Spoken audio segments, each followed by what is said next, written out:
Poignée de main, accolade et sourire. Le ton est donné dès les premiers instants. Cette rencontre au sommet se tient sur le mode de la convivialité. Entre le président Félix Tshisekedi et le cheikh Tamim bin Hamad Al Thani, émir du Qatar, le courant passe bien. Les deux dirigeants s'apprécient mutuellement. Leur tête-à-tête a duré plus d'une heure. Il a été suivi d'une séance de travail avec leurs délégations respectives.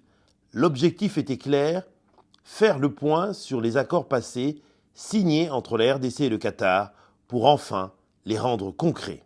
Il y a 2 ans, nous avons signé une série d'accords avec le gouvernement qatari. La première étape, du moins chez nous, a été terminée, l'étape, si vous voulez, de la validation parlementaire, ce qu'on appelle techniquement la ratification. Nous avons déposé des instruments de ratification comme de règles dans la matière. De ce côté-ci, l'ambassadeur est allé déposer au ministère des Affaires étrangères. Donc il était temps que nous puissions faire le point de la coopération et surtout le point de la mise en œuvre d'un ensemble de projets que nous avons convenus. Au final, des avancées concrètes ont été faites dans les secteurs utiles pour le développement de la RDC, notamment le transport aérien et les infrastructures.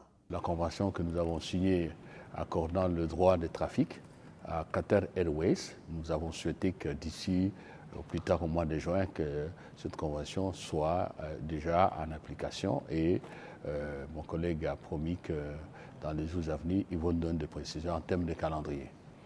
Le deuxième accord, la deuxième convention est relative au port de Matadi.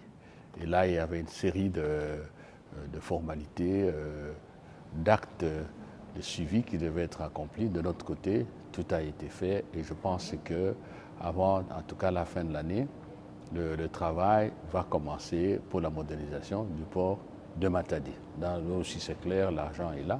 Et puis il y a le problème de l'aéroport, la construction de l'aéroport de Njili. Bon, on s'est échangé des informations. Il doit y avoir par la suite, comment dirais-je, des discussions qui vont continuer d'harmonisation pour voir, mais là aussi, il y a des signaux qui sont positifs. Le Qatar se profile ainsi comme un futur partenaire stratégique du Congo.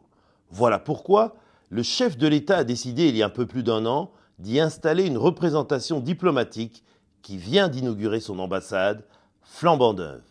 Nous avons ouvert nos portes il y a de cela un peu plus d'1 année et c'est vraiment un honneur de recevoir le président de la République dans nos murs ainsi que d'inaugurer, si vous voulez, la première maison du Congo ici au Qatar. Alors le Qatar a une particularité. Quand vous regardez l'histoire de ce pays, quand vous regardez les 10 dernières années, l'impact que ce pays a eu dans le monde, le Qatar est différent dans son approche. C'est un pays, comme vous le dites, très riche et ils ont un sens de valeur qu'ils portent très haut et qu'ils continuent à porter de manière très diplomate et très pacifique, je dirais. Et donc, c'est certainement une plus-value que, bon, pas seulement nous, le Congo, mais tous les pays profitent d'une manière ou d'une autre. Et donc, pour nous, c'est vraiment une expérience très, très riche et une opportunité de nouer des liens forts avec ce pays du Moyen-Orient où nous n'avons pas eu de présence jusqu'à ce jour. Le président Tshisekedi a quitté le Qatar en fin de journée pour rentrer au pays.